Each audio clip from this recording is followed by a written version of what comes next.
Brandon Moreno, man, that was a disappointing performance from him. I was texting one of my friends. I said, I hate to say this, but he almost looks a little old out there in that fight. Happens fast, bro. We gotta start realizing, and we say it all the time, but like how much a loss matters. Once you're on a big run, a loss can just comes quick. Everything just comes so fast. Yeah, that balloon gets popped. Oof, so quickly, man. It's not like Royval even looked that great in there. Moreno, he just looked a step slow to me. He wasn't throwing those boxing combos. I read one thing that I thought was very true. It was just a random Instagram comment, but someone said that when Moreno fought Figgy in that quadrilogy, he would stand in the pocket, take one to give one. He was more of a brawler. But lately, he's kind of been more technical on the feet, dancing around, like picking that one big shot. He kept just throwing those overhands, the overhand left, which looks very ugly, but it's effective. And then the overhand right. He wasn't really throwing too many combos from what I saw. I was disappointed with it. I thought the judges got it right. What was your take on that main event? Yeah, I mean, kind of just everything you said. Right when it felt like Moreno was gonna get going or this was the time to go, it just never. He didn't have that switch. Mm-hmm. I kind of kept saying like during the fight, like, all right, here he comes, here he comes, here he comes, and he just didn't. Um, like yeah, like you said, I mean, it wasn't anything Royval did. Obviously, he fought a great fight. No discredit to him, but I think the more story of this fight is how Moreno looked and what Moreno didn't do. Um, Yeah, just kind of feel for it, and like you just on top of the world 1 minute, and then now you lost your last two fights, and it's just hard to see. he's still. I was talking to one of my friends though, huge fan of Mexican MMA, just Mexican combat sports in general, and he says he puts Moreno above Kane at this point, just as the GOAT, just bringing the sport forward in that country. We saw the UFC PI in Mexico got built during that week.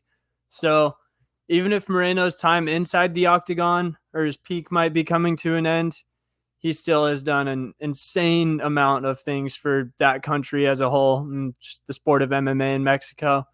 I've got to throw up this scorecard. These were the judges' scorecards from Royval and Moreno. I want y'all to look at the one in the middle. If you guys are just listening to audio, Junicho Camingo, however you say his name, scored the fight 49-46 in favor of Brandon Moreno. Yeah, I was baffled when I heard that. I was baffled when I heard split decision. I was like, bro, they're really about to rig this and give it to Moreno. yeah, for sure. And yeah, it just the other two judges had it 48-47 Royval, which I believed was correct. If someone scored it 48-7 or 48-47 Moreno, I would have understood. I wouldn't have agreed, but you can't really be mad at that. And then here's the stats. Look at how many strikes Brandon Royval threw in this fight compared to Moreno. Volume. Yeah. Even if the percentage was terrible, I saw a lot of people saying he was just, throwing shit out there. Well, Moreno wasn't. And his 437 strikes to the head. yeah, that is nuts. I thought Moreno's grappling would be able to get the job done once he wasn't able to find it on the feet. But Royval was just really good all around. He was just a better fighter that night on short notice in away territory. And he said he tore his MCL in the first round of the fight. So Yeah. I can't really say much. Do you have an opinion on where the flyweight division goes from here? I think we've kind of got to wait till this weekend to really figure things out. But where we stand right now, what do you got for us? Yeah, I mean, you would have to assume. I mean, Muhammad Makayev's there.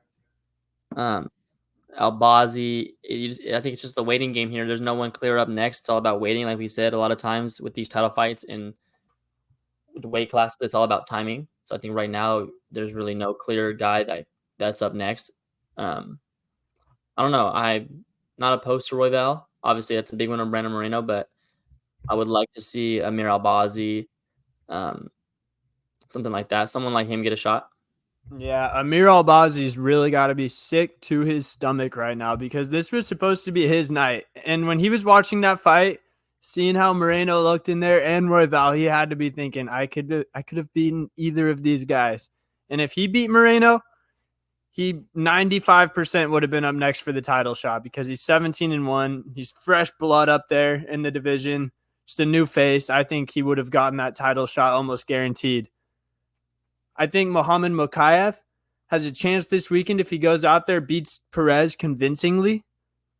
I think he'll be next for the title shot. If he doesn't, maybe you go Royval versus Mokaev. You run Albazi versus Perez back, or you go maybe Albazi versus Royval. I think you got to do something with Royval, Albazi, and Mokaev to figure out who's going to get that next shot versus Pantoja.